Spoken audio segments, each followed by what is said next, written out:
Hey everybody, it's Charlie from DM Moto. Now I've been running the gamut on the newer Honda lineup recently. We had the Odyssey for a long road trip through Michigan recently. Then we had the Civic Sport sedan.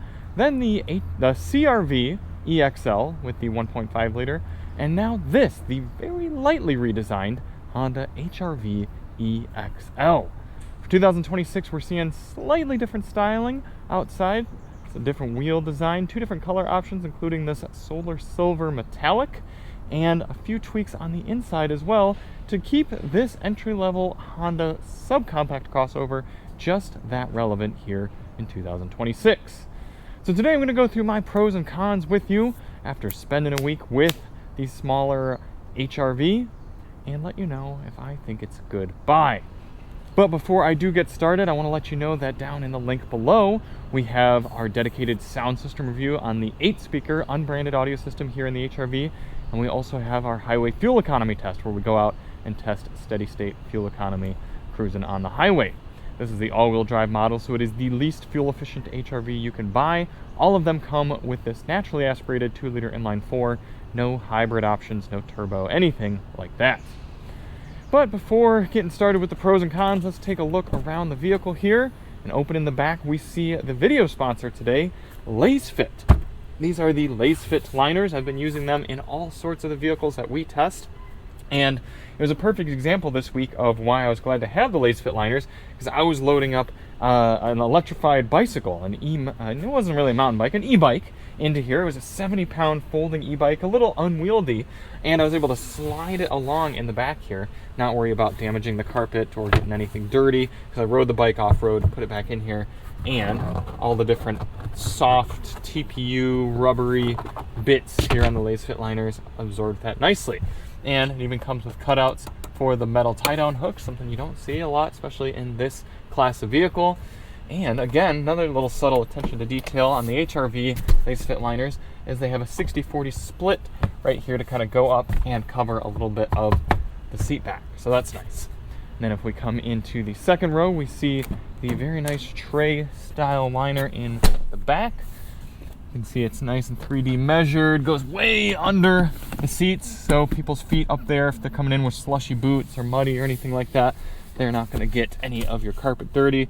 Covers the center well here, very minor hump for the all-wheel drive system in the HR-V. Lined out, goes much better coverage than what you get from Honda. And then definitely most important up here in the front, covering the driver's seat area, way under the pedals. So again, if you've got muddy, slushy boots, that's getting absorbed. Nice tray all the way around, cut out nicely. It's got spots for the little nubs that come with the Honda vehicles. You could pop this off, I believe. Yep, right there. And then you can actually secure the mats down. Very key right there. So if you want to pick yourself up a set of LaceFit liners, either for your HR-V, your other Honda vehicle, or pretty much any car, they make liners for just about all models out there. Check the link below and get you an 18% discount using the code DailyMotor. That's pretty darn good for mats that really don't cost that much to begin with. If you have any questions on them, ask me down below in the comments. I'll answer honestly. And shout out to LaceFit for sponsoring the video. But our first con with the HR-V, coming in here into the front, the audio system. Now there are 3 trims for the HR-V, LX, Sport, and this EXL. And those come with 4, 6, and 8 speaker sound systems respectively. None of them have Bose like you get in the Civic and the CR-V and the Accord and this, what else? The larger the Passport and the Pilot. So no Bose, and just 180 watts, and it really doesn't sound inspired. It's not even a situation where it's like, all right, well this is unbranded, but still they did a good job. No subwoofer, no center speaker, which is interesting because they have this center speaker cutout here. You would think there's a speaker, but there isn't. It's just kind of a hole. Maybe that's where the voice speaker comes out of, something like that, or maybe a microphone, I don't know. Either way, disappointing that despite such a nice and premium feeling and acting vehicle, and you get such poor audio quality. Next con, coming into the back, no rear air vents. Now, I understand that this is the type of vehicle that isn't intended to be to have rear passengers regularly, but look at all this room I have. I'm 5'10", and I've got tons of knee room, foot room, even head room. Very, very comfortable back here. In fact, the more time I sit back here, the more I think I should have put rear seat room as a pro for the HRV. But if you're going to be putting people back here, they're not going to be able to be cooled down at all, because maybe there are some vents way down there on the feet, but nothing in the B-pillars, nothing in the center, not even any power points, even though, again, you can see clearly where a power point would go. But rear seat accommodations very limited for passengers back here, despite it being very comfortable. There's not even a flip-down armrest, even though there's lots of seat recline. I could happily be back here for many hours, and I put our rear-facing car seat back here with our 8-month-old daughter, no problem. So it's an odd blend of a vehicle that's very functional in the back seat, but also not accommodating. Next con. This could be said both on the road and static here, and I decided to put it static. There's a lack of a soul and a fun factor in the HRV. And what I mean is the Honda Fit, the previous entry-level kind of tiny car from Honda, had these magic seats. It was a design and a functionality and usability that really kind of spoke to Honda's fun and youthful and out-of-the-box thinking and character. You don't have that so much here in the HRV. It feels more like a mature car. It feels like people who would have bought the Honda Fit 10 or 15 years ago have now matured into this vehicle. And it works well. We're going to talk about that here later in the pros. But there's there's less creativity than there used to be in Honda's smaller cars, and I miss that a little bit. And then that extends to the driving experience as well. You get into something like a Honda Civic, and that's a fun little car to drive around, toss it around a highway on-ramp or some canyon corners. And even if it doesn't have a ton of power, it has the chassis and sort of this liveliness to it that makes it fun. The HRV is missing that. I don't care that it's slow, but it's the fact that the engine really just doesn't even care to be stretched or played with, and everything about the car feels more buttoned down and predictable than fun. To some people, that's great, but to me, buying a Honda and being used to other Honda vehicles, it just makes me miss what the smaller Hondas used to be. Next con, starting it up, bringing this 158 horsepower 2-liter naturally aspirated inline 4 to life. I talked a little bit already about the lack of fun factor and character to the HRV, so I'm not going to use the engine itself as an explicit con, because I think for most people driving a car like this, it's fine. It just simply works. When I was reviewing the Civic with the same powertrain, I complained about the CVT transmission. But again, in this car that isn't as fun to drive as the Civic, I don't really care as much that the transmission doesn't really enjoy being wrung out. But my con is the fuel economy. Now, I know it's nice to have all-wheel drive in a car like this if you're living somewhere with colder climates, you want to have that extra go ability, and you don't just want to put winter tires on your car or something. If you need or feel like you need all-wheel drive, it's nice that Honda offers it. But if you're going to be driving a vehicle that's this small, and you're only going to be getting maybe 30 miles per gallon at best when cruising on the highway, and then in city driving much worse. I mean, I've been hard on this car with idling for filming and then also driving it hard for filming. I've been getting 24 miles per gallon over the last 100 miles. That's not very good for a car of this size. And again, you could be getting yourself into a hatchback or some sort of hybridized option, or geez, even an electric vehicle at this point, and really saving yourself a lot at the pump or just simply using less energy. So for getting a car that's this small, it's disappointing that we don't have either a more fuel efficient powertrain or some sort of hybridized powertrain that would help us get there as well. Coming back here static for my pros, and the first one revolves around one of the biggest updates for 2026 with the HRV. It is the fact that all models get the standard 9-inch infotainment screen with, more importantly, wireless Apple CarPlay and Android Auto support, as well as a wireless device charger.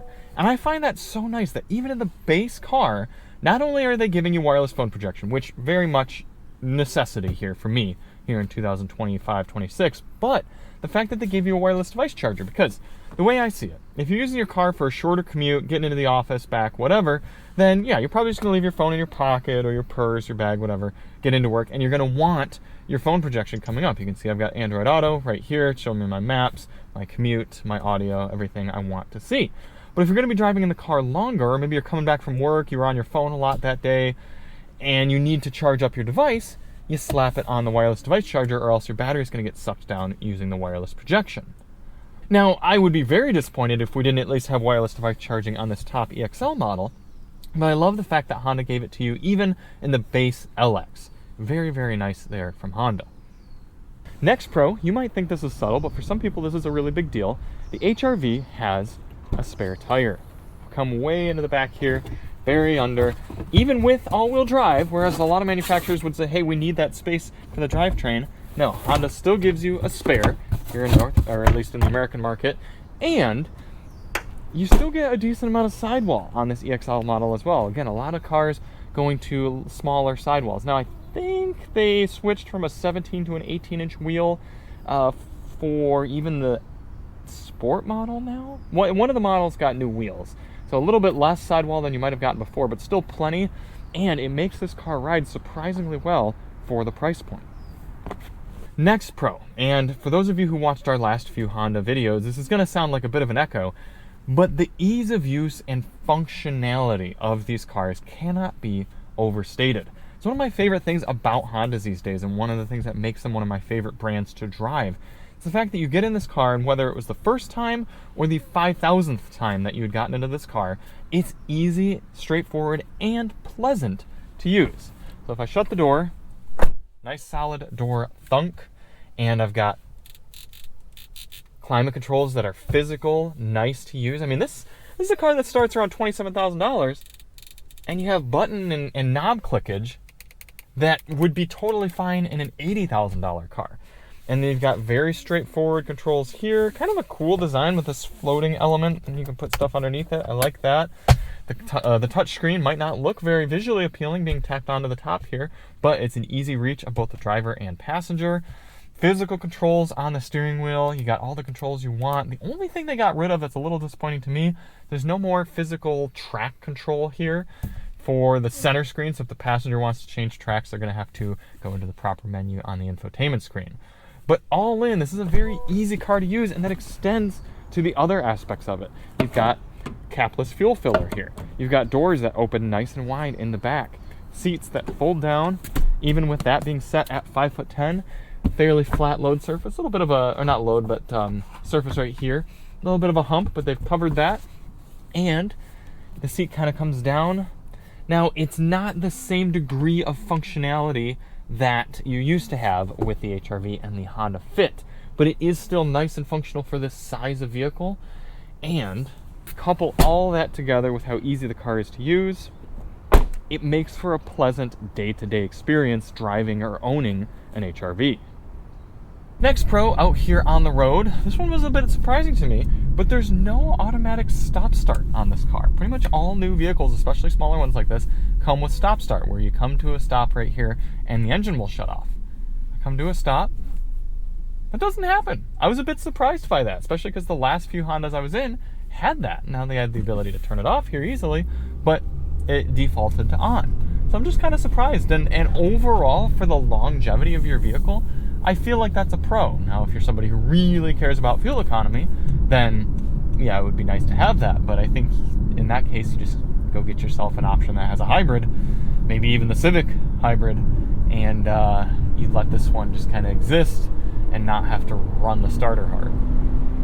The last pro is something that I pretty much include in all of my Honda videos, but it's the Honda-ness to this HR-V. And what I mean by that is both the driving experience, how tight it feels, how well built it feels, the fact that we've got an experience that feels just as nice in this $32,000 car as it does in a $50,000 Ridgeline or Odyssey or something like that. But also, it's the overall Honda experience. It's the reliability. It's the dealership experience. It's the fact that many Honda dealers are no haggle, and they're a lot more straightforward when it comes to the buying process. And then the service experience is going to be very straightforward and easy. There's a reason why so many families, once they start buying Hondas, they sort of just always buy Hondas. They enjoy that ownership experience, and I can't blame them. It's something that, again, if I were kind of in the new car market and somebody who was buying cars for myself and a spouse and then maybe kids or parents or something like that, I'd just go down to my Honda dealer. I'd have a connection there. They'd get me set up. I'd be good. It'd be a very straightforward process. And then when I need to come in for service or anything like that, again, it's a positive experience. I loathed purchasing our last 2 Chevrolet vehicles. I was at the dealership for hours. There's tons of back and forth. I had to keep a tight eye on the finance manager to make sure he wasn't trying to get more money out of me. In general, from what I've heard, you don't get that with Hondas. So having a subcompact option here from Honda, to some people, that's enough. That's enough right there in and of itself. So wrapping up my thoughts here on the HR-V. I was pleasantly surprised as I was building out my pros and cons list to find that it was actually kind of a work coming up with a full-fledged list of cons. This is a very hard vehicle to argue against. Now, yes, it's not very exciting. It doesn't provide any sort of revolutionary powertrain. It is not a revolutionary vehicle. But you might forget how many people out there don't want a revolutionary vehicle. They just want a car that's going to be easy to purchase, easy to own, and easy to drive and use, getting themselves around their life. And that is what the HR-V has done so well for me throughout this week. It's just been a pleasant car to be in and to spend time with. And actually, I would argue it's done a better job at it than the CR-V and the Civic. So despite me liking the Civic and the CR-V, some aspects of them quite a bit more, I would argue that many buyers of both of those cars would actually be best served by the pricing and the packaging and the offerings here with the Honda HR-V. So with that, we need to put it on the Daily Motor leaderboard. Oh, another little Easter egg kind of fun thing that I wanted to point out. Now when you adjust the climate control up, these little LEDs around the controls turn red, and when you adjust it down, they turn blue. Isn't that cute? Okay, getting near the end of the year here. Current leaders still the F-150, the Hyundai Santa Fe, and the Honda Passport. We put the Civic at 10th place. That was... we need to get rid of S... oh, no, that's the SI. The normal Civics, the hatchback, and the sedan came all the way down in at 22nd place. All right, and the CR-V 15th.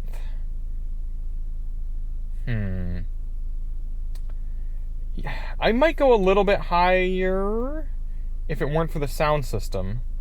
But we're going to put this right below the Honda Odyssey, down in 12th place. So again, pretty darn good ranking. Better than the CR-V, better than the normal Civic. The Odyssey just provides that much more car, and I think it's the best in class. It's hard for me to say that this is best in class. I think for certain buyers, it's a better car than a CX-30 or what else you got? The Kona, the Kicks, all these very small cars. What is Hyundai's? Oh, they're the Kona. What's Kia's? Oh, the Seltos? Oof, yeah, definitely take this over a Seltos. But again, it is just a little bit boring. So if you're looking for more kind of the top of the line features or driving experience, maybe not. But if you just want a great car for you, maybe one other regular person, very nice car here in the HR-V. So thank you all so much for watching. If you do want to see more on the HR-V, check the link below. Big shout out to Lay's Fit for their liners. If you want to pick yourself up some floor liners, check the link below. They work great for every vehicle. And we'll see you on the next one. I'm Charlie from Daily Motor. I can't talk today. And as always, drive on.